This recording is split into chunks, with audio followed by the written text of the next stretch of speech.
Bonjour à tous les amis, bienvenue sur cette nouvelle vidéo. Aujourd'hui encore cuisine au rocket stove. Et aujourd'hui, on va pas dire qu'il fait vraiment très froid, mais on n'a pas des températures de saison. Et donc on va faire un truc que j'adore faire, que je fais des fois en bivouac. Mais là, bon, on va le faire à la maison. On va faire une potée. Donc potée au rocket stove. Donc pour ça, je vais prendre ma grosse gamelle en fonte, le creuset. Donc j'en ai plein, différentes tailles, différentes formes. Voilà, bon, en fait, je cuisine beaucoup dans la fonte. Donc, en fonction de ce que je fais et de la quantité que je fais, je prends ces gamelles. Ou des fois, après, ça arrive aussi de prendre. J'ai des gros pots, j'ai les gamelles à confiture, en fonction de vraiment de ce que je fais. Voilà. Donc aujourd'hui, on va se servir de ça. Vous allez voir, ça va être très simple. Je vous présente tout de suite les légumes qu'on va utiliser. C'est parti. Donc pour ce qui est des légumes, on a de la carotte, on a du poireau, on a un espèce de potimarron dans le fond du saladier, et dans l'autre on a de la patate. Je viens de faire toute la mise en place avant, ça évite que ce soit trop long, et on a également du chou. Je vais rajouter des oignons que j'ai pas encore pelés et coupés, et puis on se reprend juste après. Donc maintenant on va s'occuper de nos oignons. Donc on les épluche.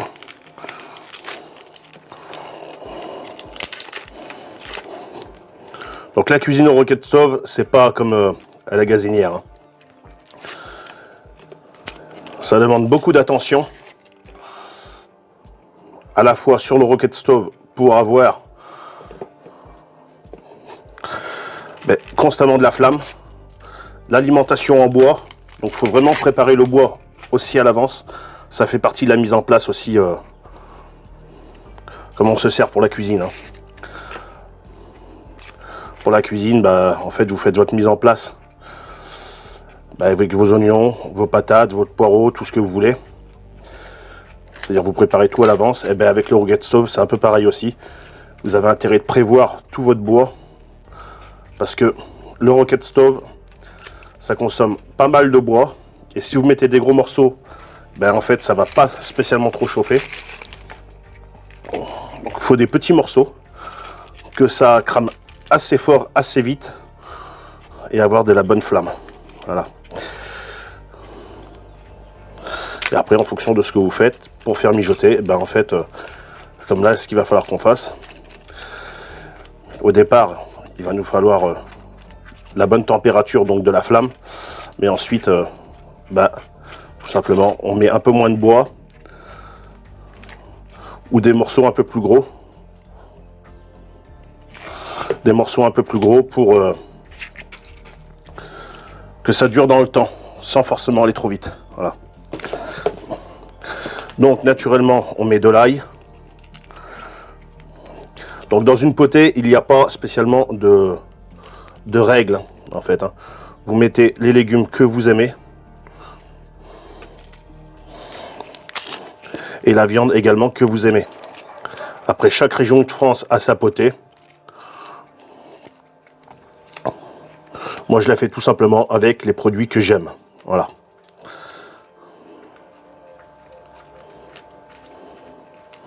Donc, on ne vient pas me sortir dans les commentaires. C'est pas comme ça qu'on fait. Un grand chef devrait venir t'apprendre à cuisiner ou je sais pas quoi. Voilà.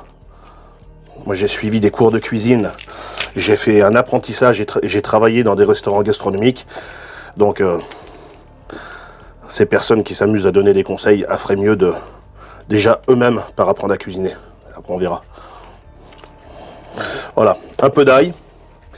Donc moi, je mets tout dans un truc, comme ça évite d'avoir un plan de travail trop sale, trop encombré. Pour ce qui est de mon ail, c'est simple. Moi, je vais pas me prendre la tête. Voilà, je vais juste l'écraser.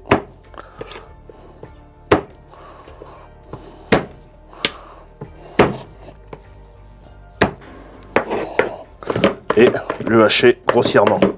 Voilà.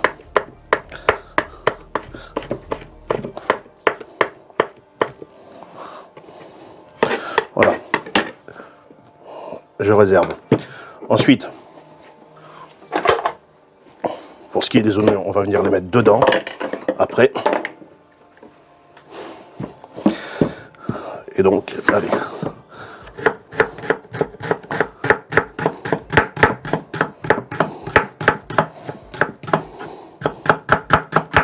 Donc là, on n'est pas en accéléré. Hein. Là, mais bon, ces fameuses personnes qui disent que je connais rien à la cuisine, ben je les invite à en faire autant, à couper aussi fin que moi et avec la même vitesse. Voilà. Sans se couper naturellement, parce que c'est facile de faire les cakes. Donc là, j'ai ce couteau-là, mais ça, c'est le couteau de ma cuisine ici. Mais j'en ai naturellement beaucoup plus ailleurs. Voilà.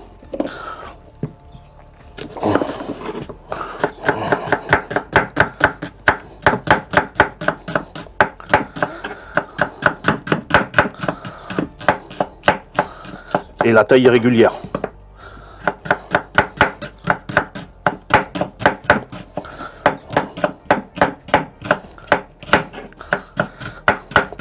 Une astuce que je fais pas, que j'ai pas fait là, pour éviter d'avoir une planche qui bouge comme ça, vous pouvez y mettre un torchon dessous.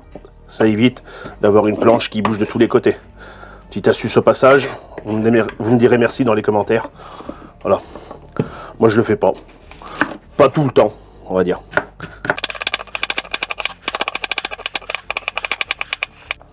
Donc les oignons c'est pareil, hein, vous en mettez si vous aimez.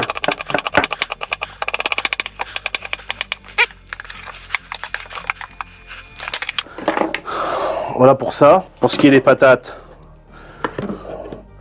on les coupe en morceaux, pas trop gros, pas trop fins. Et on va venir les rincer.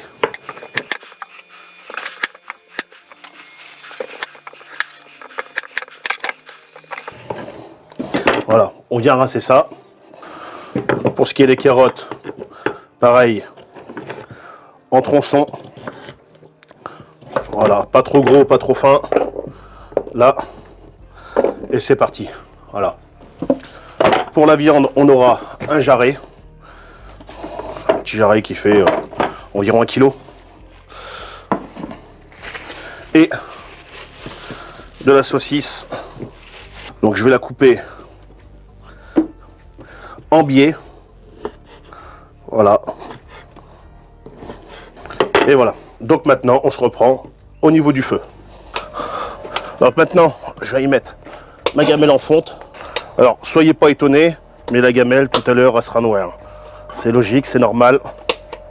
La suie, les flammes, bah après, ça se nettoie relativement très bien. Voilà. Donc, j'y mets du beurre. Et pour éviter que mon beurre crame, un petit peu d'huile d'olive. Alors, important, comme je le dis depuis le départ que je cuisine avec le Roquette, ça fait à présent maintenant environ 2 semaines. Important de faire attention au bois. Voilà. Donc la consommation du bois se fait au bout avec de la braise, des flammes, et ça monte comme ça. Et petit à petit, bah, on avance notre bois. Sinon, si on ne avance pas, bah, il ne va pas y aller tout seul là-bas. Et donc, bah, il va crever, il va s'éteindre. Voilà. Donc ça, c'est un point très important à faire attention avec le Roquette Stove. Après, de l'autre côté, c'est hyper économique. Vous avez des montées en température assez élevées. Donc là, c'est pas une poêle, c'est pas un truc en aluminium ou en inox, donc c'est de la fonte. Ça met assez longtemps à monter en température, mais c'est une température après assez constante. Voilà. Après, on peut obtenir des températures assez élevées à plus de 200-300 degrés. Bon, pour le moment, on est à 100 degrés. Et vous allez voir tout à l'heure, il faut attendre que ça monte. Bon, je vais venir y mettre mes oignons et mon chou.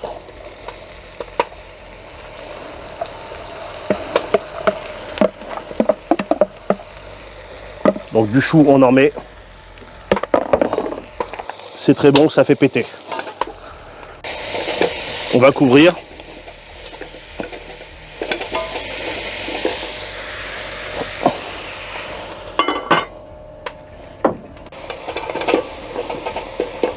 Je vais venir y mettre les poireaux.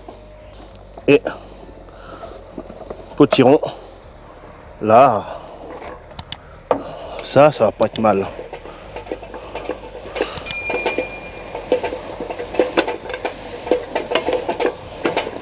Donc on va laisser suer ça un petit peu. Regardez-moi cette couleur déjà. Ça mijote les amis. Donc là ce qu'on va faire, on va venir mettre du thym. J'ai de la chance d'avoir du thym dans mon jardin. Voilà, on en met. Et j'ai également du laurier. Donc on va en mettre quelques petites feuilles. Voilà. On y met les carottes, les patates. On vient mouiller. Voilà. Je vais venir y mettre mon jarret dans le milieu. Voilà, je lui fais une petite place comme ça, il va être content. Voilà. Voilà. Regardez-moi ça. Voilà. On va venir disposer nos saucisses comme ça tout autour.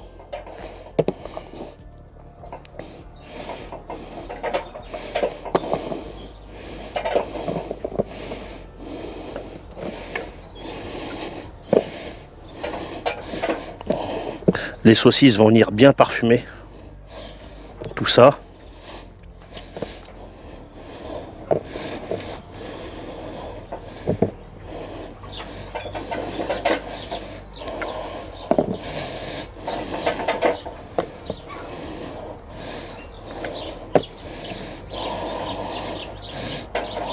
Voilà. Voilà moi ça. Et je termine avec mon ail. Un peu comme ça. Voilà. Qui va venir bien diffuser son petit parfum. Là. Et voilà. Voilà. On va laisser mijoter ça tranquillement pendant 4, 5, 6 heures. Voilà. On fait surtout attention à toujours avoir du bois dessous. Voilà. Et au final, ça sera encore meilleur que sur la gazinière. Voilà. Parce que là, ça va mijoter vraiment tranquillement pendant de longues heures. Bon, je laisse mijoter ça et je vous reprends à la fin de la cuisson. Bon voilà les amis, ça y est, après environ 5-6 heures de mijotage, au Rocket Stove, ça y est, c'est prêt. Je sais pas si vous pouvez voir, je vous ai fait la miniature.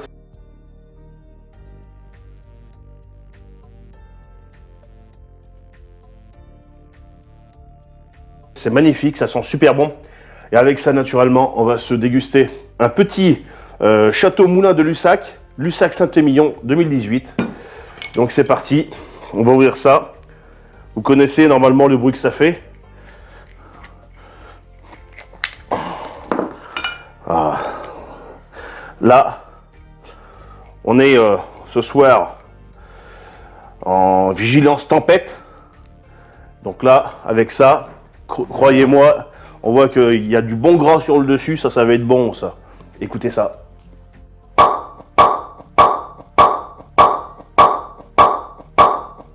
La résonance. Celui-là, il a bien... Pour l'occasion, on va sortir un verre à pied. J'ai voulu en sortir un gros. Voilà. C'est Madame Passion Campagne qui l'a. Ou pas. Si, parce que la vaisselle, ça va pas trop bien. Ou pas, s'il fait avant. D'ailleurs, vu qu'on en est à ce moment-là de la vidéo, je vous demande, c'est un petit jeu concours où c'est qu'il n'y a rien à gagner. Enfin, peut-être, on ne sait pas, pourquoi pas. Ça serait pourquoi pas le truc. Dites-moi la contenance d'un verre comme ça. Voilà. Dites-moi la contenance d'un verre comme ça dans les commentaires. Et à la limite, celui-là qui trouve la vraie contenance, on fera dans une vidéo, pour vous montrer que c'est vrai ou pas vrai, la contenance, tout ça, on fera le truc. Je lui offrirai 5, je dis bien 5, autocollants Passion Campagne. Voilà. Donc dites-moi la contenance d'un verre comme ça. En centilitres, bien sûr. Bon, allez. Regardez-moi ça. Ça va être bon, ça. Il aurait fallu, naturellement, l'ouvrir un peu avant, tout ça, mais bon. La vôtre.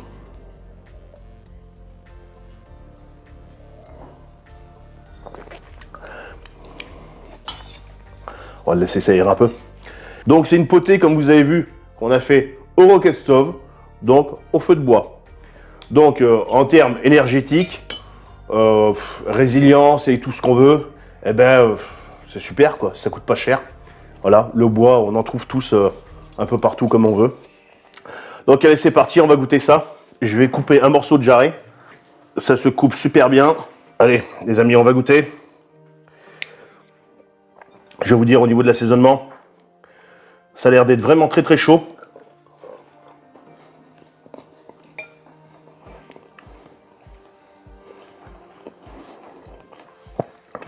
Alors la cuisson des carottes est très bien. Les patates, on voit qu'elles tiennent encore très bien.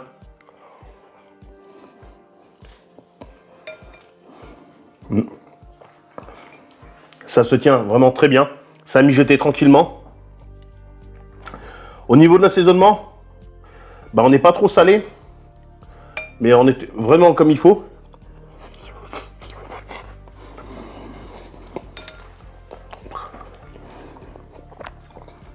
Alors le chou est super chaud. Alors, je vous garantis les amis, ce soir, moi je fais de la musique. Hein. Dans les draps, voilà. Il y en a deux qui vont être contents. Les draps et Madame Passion Crapaille. Maman, ce soir, les draps. Ben, moi aussi, hein. Moi aussi, je vais faire de la musique. Dans ton nez. Dans ton nez, la musique. On sent bien le goût du fumet. Ouais.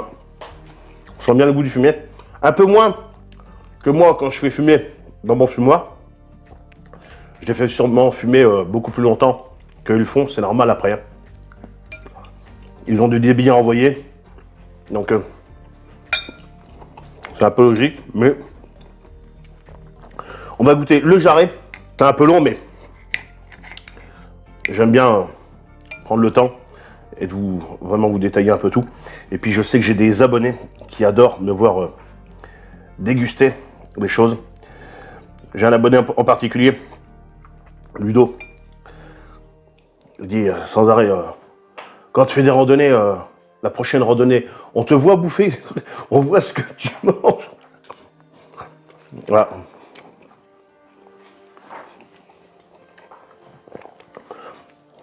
Alors le jarret apporte la petite touche un peu salée à tout ça. Un peu plus salé que le reste. C'est normal. C'est un jarret salé. C'est pour ça que j'ai préféré ne pas mettre trop de sel dans la préparation. Voilà. C'est pour ça qu'en général, j'assaisonne que vers la fin de la cuisson, tout ça. Parce qu'en fonction des aliments qu'on met dedans, ben on peut corriger. Voilà, franchement, les amis. Là.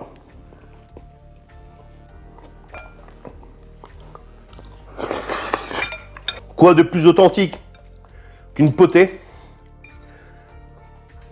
cuite au feu de bois dans une gamelle en fonte. Il n'y a rien de plus authentique et de plus rustique. Donc si cette vidéo, tu l'as appréciée, tu l'as aimée, ben, n'hésite pas, comme d'habitude, le pouce bleu et à t'abonner. Moi, ça me fait très plaisir. D'ailleurs, je tiens à remercier tous les nouveaux abonnés. Il y a énormément de gens qui se sont abonnés par rapport à mes recettes que je fais au Rocket Stove. Donc ces gens-là, je les remercie vraiment. Ils ne vont pas être déçus parce qu'il y a énormément de recettes qui vont arriver sur le Rocket Stove. Il y a beaucoup de sujets sur la préparation qui vont arriver. Donc n'hésitez pas à continuer à vous abonner en masse. Et puis à manger de la saucisse, à boire des bons canons comme ça. Là les amis, moi je suis heureux. Allez, sur ce, pétez-vous le bide. Salut, à la prochaine. Salut les amis.